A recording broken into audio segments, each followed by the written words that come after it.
awa nazo benda matoi ya ba mama ba kosa makamingi za ba mama. Ba mama ba kosa maka trop po ba pesi boye ba yeko tela ye mwasa ni zwaka mapa ba zumwa nini ba pesi boye nzoka to ba pesi fo zela tu 5 ans po mona ba se mususu. Mutu na leka pesi sani ya ozela ka mapa akena ye akeko sala mbongo na ye. Kokende ko palangana te. Mutu akosa yote na ye poto sukisa lokuta bakosi bana bumbu mingi bakosi peuple congolais mingi biso tozana ba antécédente na lia mbongo wa mutu te na zwa mwasi ya mutu te na sala mabe songolo pakala te oyo ke ko toucher casier judiciaire na ngai na za muto na ye polele na ye pa na yo polele po nazo compter na yo to changer mboka o pasteur Wamba papa Wamba mukwaka Wenceslas na députation provinciale na Bumbu na mukongo nanga nazo beba Lambert Osango oyo aza président ya regroupement na biso président parti na ngai et puis président Fati Beton oyo aza président na biso tozo soutenir la union sacrée de la nation. Je vous demande de faire de ce 30 juillet 1960 une date illustre que vous garderez ineffaçablement gravée dans vos cœurs.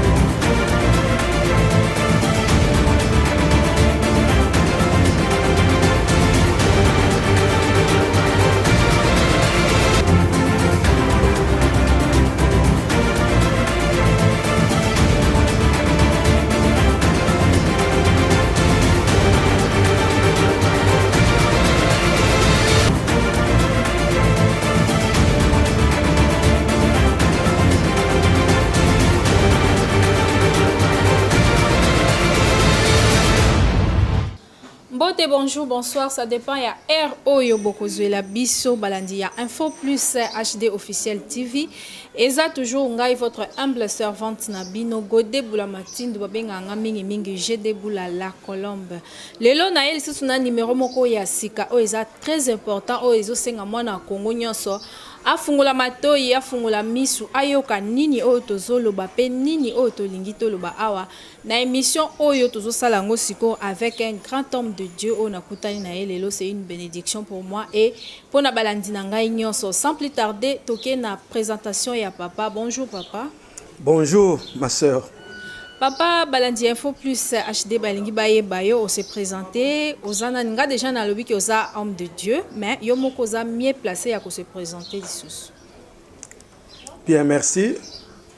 Na oyetali présentation. Nazali pasteur Wamba Mukwaka Wenceslas. Oyo nazako évoluer na Église du Christ au Congo ECC. Naza ya 35e communauté des églises 35e communauté Union des Églises Baptistes au Congo en sigle KEBC. Bongo nazako tambusa extension ya Église Source de Vie où eza tout est grâce na balabala Kiselele numéro 164 bis. Awande nazo salela musala na Nzambe. Papa Église na yo tout est grâce na balabala Kiselele na commune. Toza na quartier Mbandaka na commune ya Bumbu. O eza moko ya commune pe intéressé biso na masolo toza nango awa. Merci beaucoup Balandi Info Plus HD Naïf Sakibino que je suis devant un grand homme de Dieu. C'est ma bénédiction aujourd'hui parce que à ses côtés pembe la basali na Nzambe mema toujours lipamboli. Ya onga nazani sengolelo ya kuza pembeni ya papa. Papa toye pa na yo en tant que homme de Dieu te. Mais toye pa na yo po biso ba journaliste ba benga biso bata songi songi mais to sa songi songi te. To ni kande toye ba vérité moko. To mona ki ba affiche o ezane longi na yo. Il y a autant que biso ba journaliste to lingaka to éclaircir population ba yeba qu'est-ce qui se passe. Il y a autant approcher to tourner ba affiche wana ezaki ya campagne d'évangélisation ezaki ba affiche ya ni. Bien. Actuellement tango tozo solo là etika nyonso moni photo nanga c'est pour koyebisa population que tokomi na moment moko crucial ya politique mboka na biso. Toza pays oyo bazobenga République démocratique du Congo. C'est-à-dire mboka o démocratie ndeza moboko. il faut Kibokonzi pouvoir et où t'as peuple pour na peuple paye à peuple. Yango wana tozana année électorale o esali ke soki omoni photo nanga na ye ko m'adresser na population ya bana bumbu. Tango ekoki bakosami mingi baleli mingi nangina lo bato kosami mingi to leli mingi mais lukuta ekomi na suka. Batu nyonso soki ekomi na leko oyo bayaka na maloba ebele. Ata ndenge nazoloba bakoloba kaka ndenge ka balobaka yango ndenge bazoloba. Kasi oya biso awa ezali bokeseni mai na mafuta bokeseni ezali. Donc nalingi naloba ke photo na ngai oyo ezomonana eza pona koyebisa bango ete naza candidat député provincial. Oyo na ye koluka ba voix na bango po lobby nga o na lali na bango mingi na lamuki na bango mingi po moto ayebaka moto malade eza oyo alalaka na moto malade. Oza na hôpital batu nyonso ba ye bazongi na bango. Nzoka tango bazongi 18h la ke otala match na ye na télévision. Yo moto tikali na moto malade oyeba 10 minutes après que santé ne change kiao. Olanda ba minga ngapo ya ko intervenir. Biso nde to lalaka na bato malade. To la na bumbu to la na bumbu. To yebi pasi ni eza na bumbu actuellement. Yango wana na tie photo na tie libaya po ko lela wana o bakosi biso mingi bako tiela biso boy bako yela biso boy. Bato bazo bako tiela bino bazana makoki wana te. Député akendeke pona ko sala mibeko pe pona ko contrôler gouvernement. Akendeke te po akende zoba biloko maya ya ko tia aso biloko azana makoki wana te. Donc peuple fa fungola misu ayeba muto nazo pona ke ko sala nini pona ngai. Yango ane logo nga nazo kende to kule sous forme ya mibeko makambo ko sala ete bumbu etika la sous bumbu ndenge za boité. Donc pona ko yanula yo na liboso na yebi ke mituna za ko ya lozape makashi na mituna nzambe pa ko sala ete za makashi na biyano na pemeli na wana. Vraiment. Merci beaucoup pour comprendre que Papa Wamba Azabongo candidat député provincial na commune ya Bumbu. Donc pour nangai bana Bumbu bomi tungisa lisu te boluka na bino de gauche à droite te mutu oyo azalaka na bino ka ndi papa lobia ke mutu alala kana malade donc garde malade nda ye bareta ya malade na ye à chaque fois. Donc papa a rassuré bino que yenda zana bino ayebi ba pasi oyo ezalaka na Bumbu. Donc et pas na ye erozate boye bise o papa tala biso aboete ye boko ayebi déjà que côté on a Bumbu ezalaka boye. Donc c'est ça vraiment le problème au ngana sepeli nango et pas ya papa. De deux papa question nange zali to moni ba regroupement ba parti politique ba nini et bimie belé. Tango bino bokanisa ki wo déposer candidature na bino ya députation wana. Na regroupement nini? Donc et si tu côté déjà dans le monde politique, ba côté dans le monde politique, il faut ezala o eloko yo lingi. Banda kala batu si ba bondela nga na bisika mingi na zala papa kota po ba yoka ka we bimaka eza penda po sa mutema na bango. Mais ndenge français zoloba bible écoute zoloba chaque chose à son temps tango na ngonde koki yango na tie makolo na nga na yenzela nini naza moko ya ba union sacrée de la nation eza plateforme oyo ezo soutenir président de la République pour la reconduction na ye pour la deuxième mandat na ye. Naza na kati wana moko oyo nazo ko me battre pour être à la deuxième mandat pour na nini na lingi deuxième mandat parce que tango nga nazolo bana moni makamunga na ko lobela. Lobi kuna na kotaka te na lobaka te parce que je n'avais rien vu. Mais maintenant là je suis persuadé que makambu oyo na moni eza penza kopesa venir moko kitoko na bana ya Bumbu na population ya RDC. Yango wana toza na kati na union sacrée de la nation. Parti na ngai na bandika na za mama ya likambo eza regroupement politique na ngai et pas naza ko évoluer bien que na kati ya union sacrée de la nation eza 4 AC. Action alternative des acteurs pour l'amour du Congo. Wana regroupement oyo naza ko évoluer kuna bazo kamba biso na ndeko Eliezer na ndeko Lambert Osango bango baza ba co-président ya regroupement na biso oyo na mayele na bango tolandi bango tomoni ete sengeli tozala na bango pona kosunga bango bongo parti politique na ngai oyo ememenga na kati ya regroupement ya 4AC eza Assir oyo ezokambama na mwana mboka Lambert Osango. Alliance des Congolais intègre pour la République yango wana Assir wana parti nanga oyo ebotinga pona zala lelo na kati ya nzungu ya politique ya mboka oyo. Voilà na mukuse nazana Union Sacrée, nazana 4AC, nazana Assir. Voilà, merci. Ok, Balandi, il faut plus acheter pour comprendre que papa a Pessibiso en détail. Place à Botami, place à Colina, place à Zaleli. Donc c'est ça vraiment, je trouve que c'est une bonne chose parce que place à Lobby à 4 AC, on attend déjà tu as comprendre de quoi Eliezer, tu as que c'est un grand homme de ce pays. Tant que c'est pas papa Lambert Osango, il peut soit Zamutumunene. Donc on est sûr que avec papa Wamba na Batuana na bande nyonso ba ko avancer bien pe RDC et kokende bien. Papa, une question et elinga na mutu. Tant que serviteur de Dieu, pourquoi tu na politique? Eza mabete parce que na kala to eba ke so pasteur ake polinal na kala tant banda okola. C'est to moni moi sala mama mabe banda yo mwana oza na politique mabe donc to banda mona kombo politique neti kombo mobo ya mabe ya makamba mabe. Mais yo que homme de Dieu okoti na politique. Par là olingote ya biso nini to comprendre ndenge nini. Bien nzambo zalo kumuna ina loba makambu mingi balongola biso ya malamu bakotisa biso ya mabe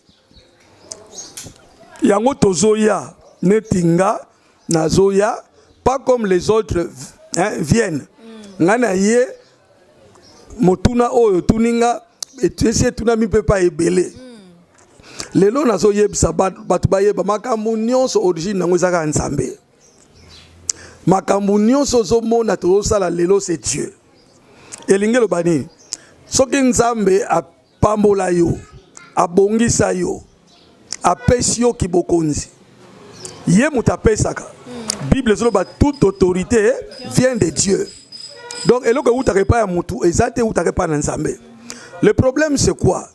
Pona nini nga musali na nzambe na sala lisusu politique parce que politique eza na kati ya via musali na nzambe na komema yo muke na Bible na talisa yo la plupart ya batu bakonza bamboka na ba histoire biblique okuta bango bazaki ba serviteur de Dieu et nzambe lokola yebiete apesa bango mayele makasi ya ko petre ba brebi ya ko bokola bampate yango azopesa bango kibokonzi poete na makoki wana bako kupambola peuple na ye peuple otozali toza peuple ya mutu toza peuple ya nzambe et na souci wana omoni nzambe atia ba richesse ebele bele net na Congo awa balobi pays moko gigantesquement riche balobi scandale géologique nyonso wana eza nzambe atiaki yango mpo na biso peuple sikoyo ezokende kobungela epai ya bato oyo baza korepresente biso nalingi naloba nini nalingi naloba boye soki na Bible koekuta David un serviteur de Dieu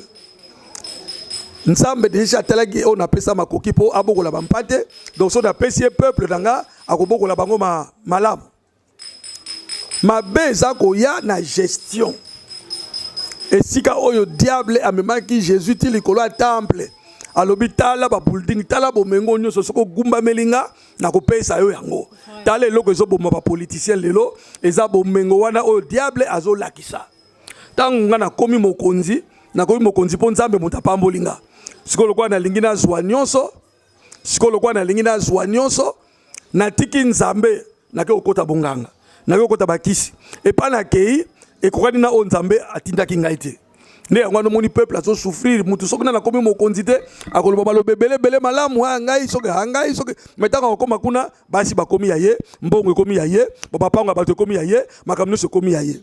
Or nzambe na pensée na ye amonaki ete oyo azobokola bampate akozala na souci bobokoli mpate alingaka zo meme na ye bangombe na yake na bango matiti ya malamu balia ame bango esika mai ezali bamela kasi biso sikoyo soki mutu akomi kuna matiti ekomi ya ye mai ekomi ya ye nyonso ekomi ya ye yango wana omoni incompatibilité mon côté ça entre vie chrétienne ko servir nzambe na ko la politique et loko zo yande ça na niveau ya gloire ce qui bon négocier c'est comme ça que les gens changent leur fusil d'épaule et belé bazala ki nzambe mais le kola bon mengo le kola bolambu babwakisi bon nzambe et ngana zoya ngai pasteur ngai acteur politique papa wamba mukwaka Wenceslas na zoya po lokola Yesu abwakisaki gloire wana Satan alakisaki ye c'est que ngana Yesu toza mutu moko ngape gloire wana nazo bwakisa ngo ngana na susinde ya peuple balia balamu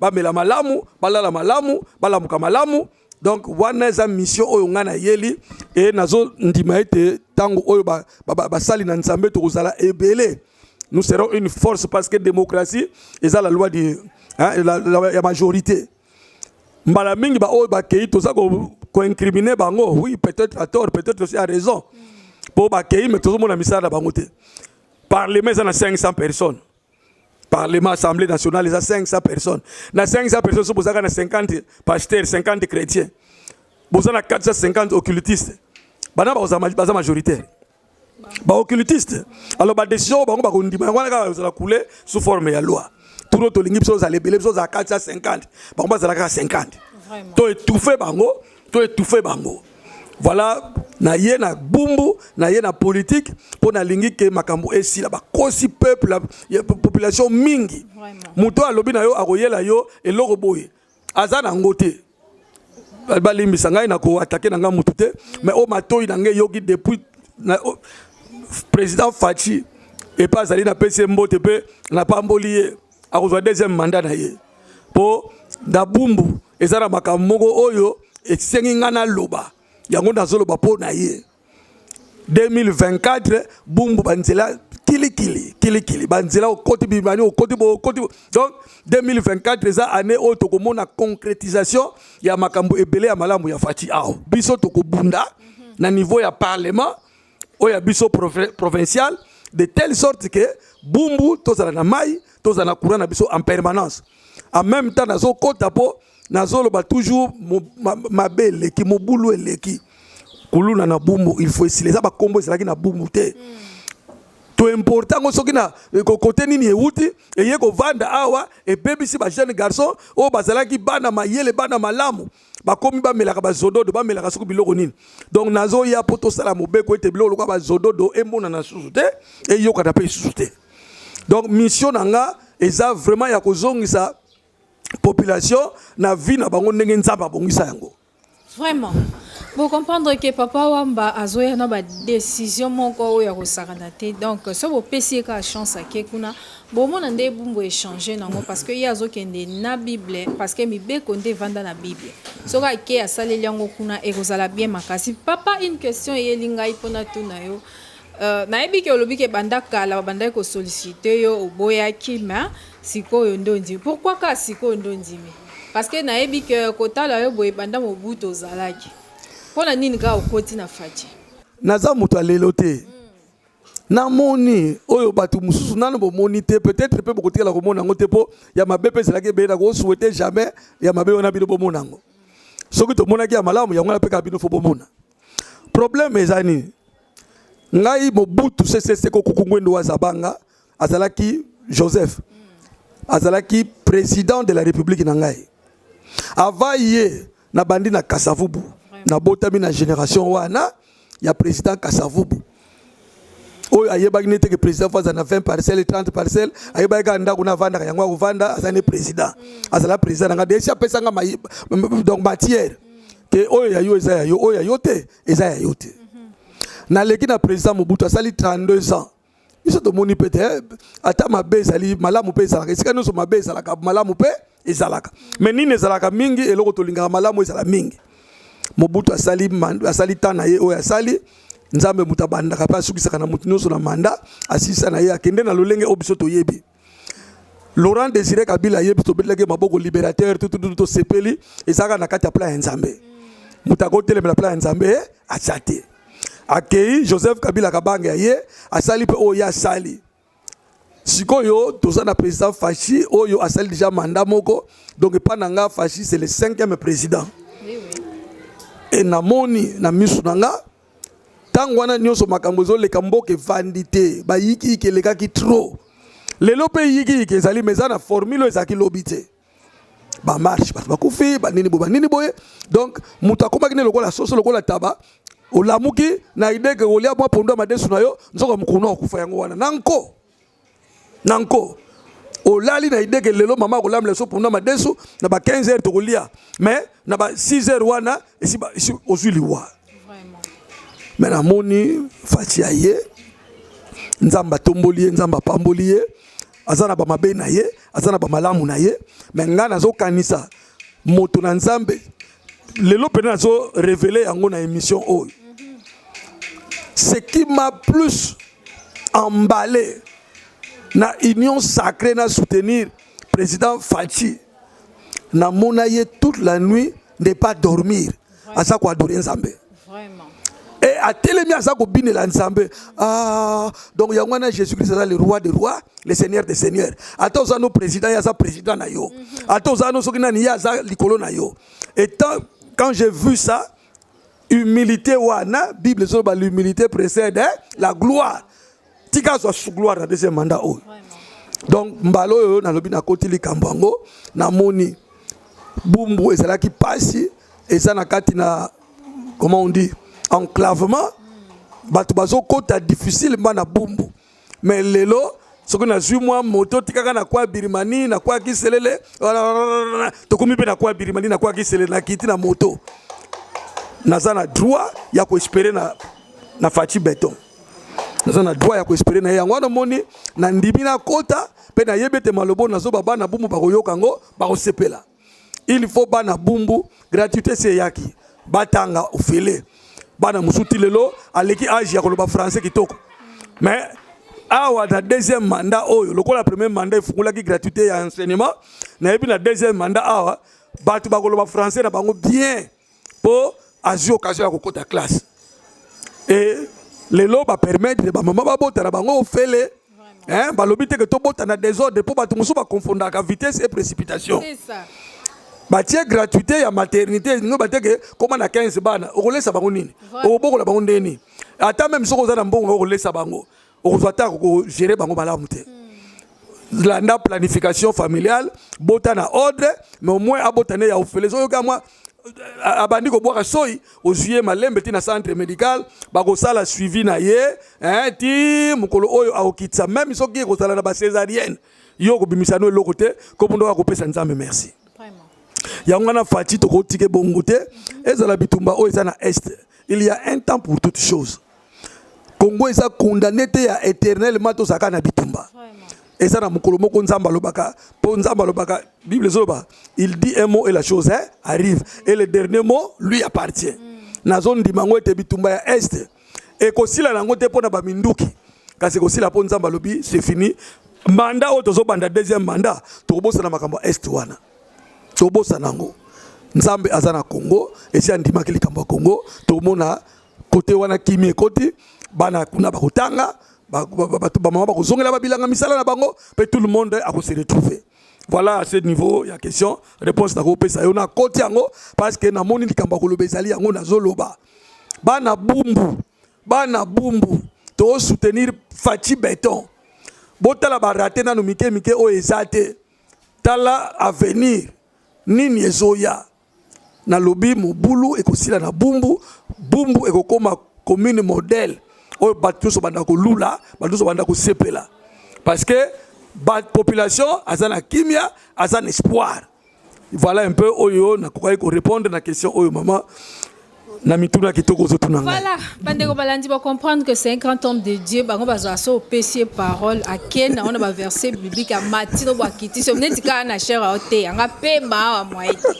voilà pour comprendre que papa Wamba a vraiment mon abumbu ya solo alors ndeka biso toloba ke TV eza radio T ndenge to kitaki ezaki surprise et pas ya papa Wamba mais to luka ki pe okuta na base na ye na batu o ya zalanga na bango na kati ya bumbu toluka toyeba est-ce que makambo papa wamba koyebisa biso eza vrai to peza ya lokuta.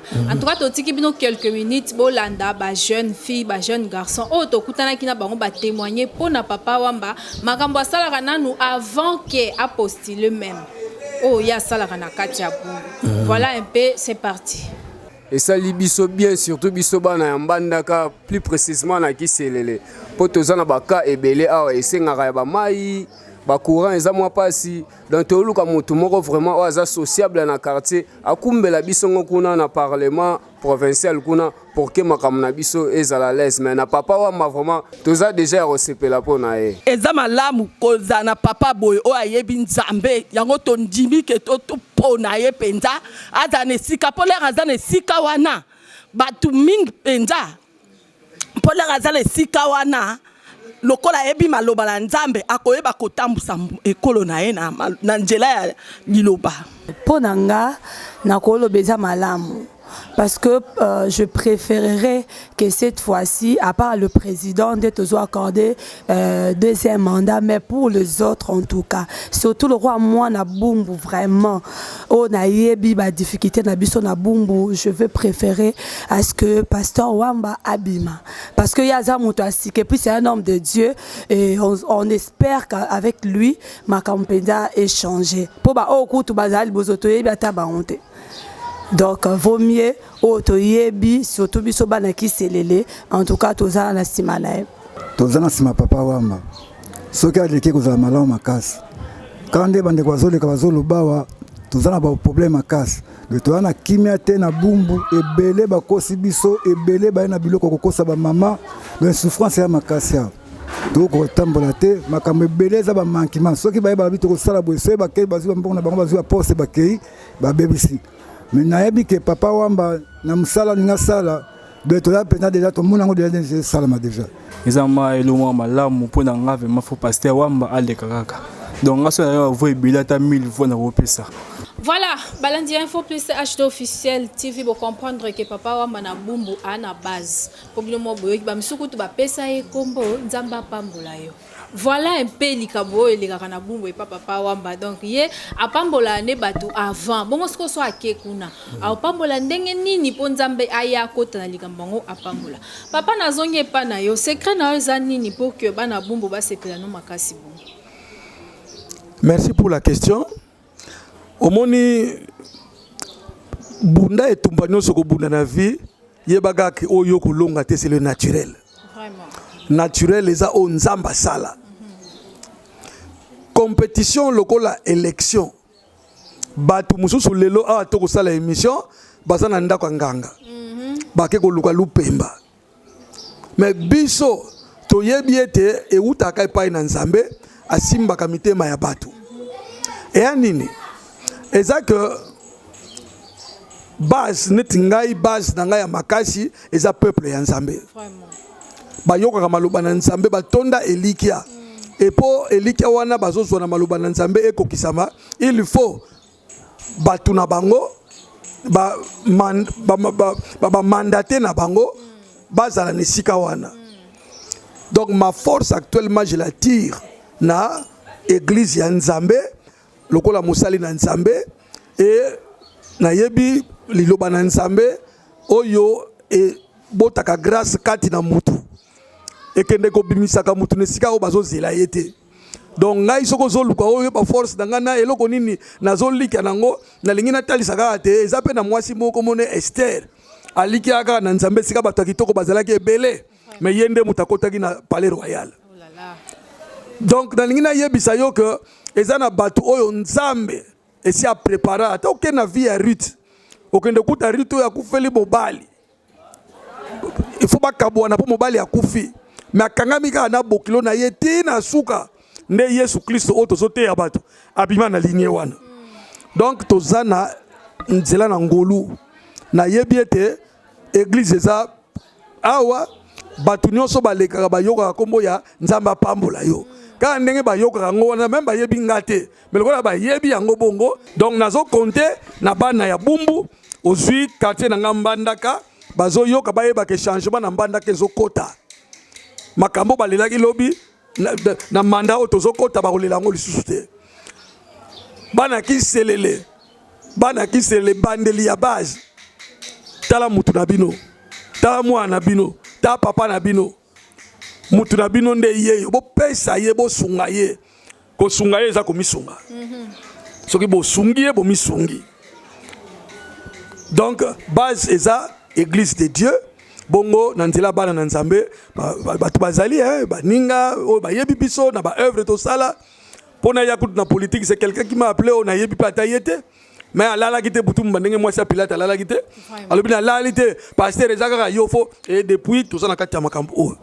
Donc nzamba zo lokumu na lobi baza makasi eza église de Dieu même bato ko solo na bango mingi baza bana na Nzambe o bazoye ba ete likambo tangu ndenge yeli tseke nzamba pona ki musali na ye.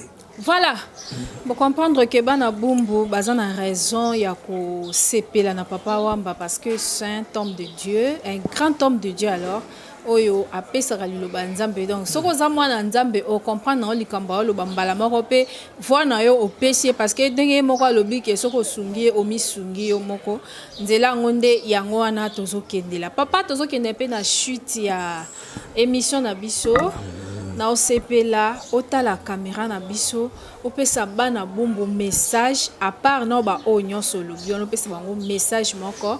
Voilà Bana Bumbu na pesi bino sombote. Bana Bumbu na pesi bino sombote. Nazoba Bana Bumbu na pesi bino sombote. Mbote nazo pesa Bana Bumbu po bangonde bakolo likambo. Bana Bumbu message zaboui. Le 20 décembre 2023 olamuki tongo mvula te yo mbangu na bureau ya vote. Okomi kuna ozana na minute oyo ba candidat misatu oyo yo kopesa voix. Vote eza ya président de la République, vote eza ya député national, vote eza ya député provincial et puis vote ya suka eza ya conseiller communal.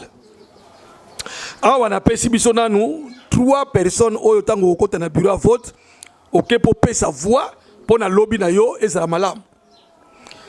Yo oyo ndimi ngai pasteur Wamba, papa Wamba Mukwaka Wenceslas na députation provinciale na Bumbu na mukongo nanga na zobeba Lambert Osango oyo aza président ya regroupement na biso président parti na ngai et puis président Fachi Beton oyo aza président na biso tozo soutenir na union sacrée de la nation kokende ko palangana te mutu akosa yote na ye poto sukisa lokuta bakosi Bana Bumbu mingi bakosi peuple congolais mingi biso tozana ba antécédent na liambongo wa mutu te na zwa mwasi ya mutu te na sala mabe songolo pakala te oyo ke ko toucher casier judiciaire na ngai naza muto na ye polele na ye pa na yo polele po nazo compter na yo to changer mboka oyo.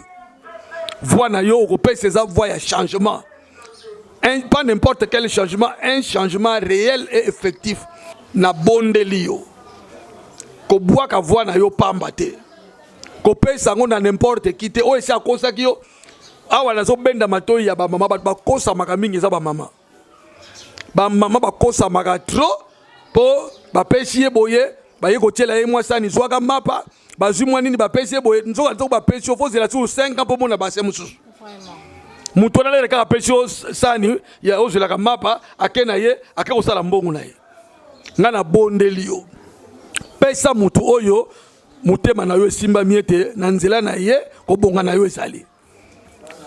Na ndimi ete naza mutu wana o na zoko incarner ko bonga ya Bana Bumbu. Voilà un peu message na ko pesa. Ce qui n'a pas moukousé pour une fois.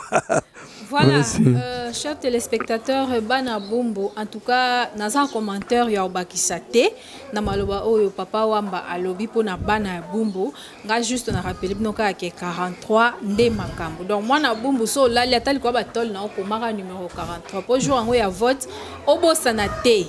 So lingo ke go voter o komera on a liboko kangi boy. OK na ngoti tango okotaka na irne o fongoli. Pour que o bosa na yango te eza toujours na mutu na yo.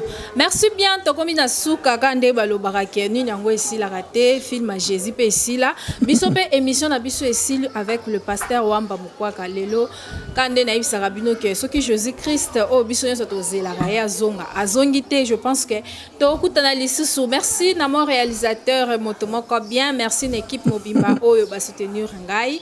J'espère que ngai na bino tokutana à la prochaine. Je vous demande de faire de ce 30 juin 1960 une date illustre que vous garderez ineffaçablement gravée dans vos cœurs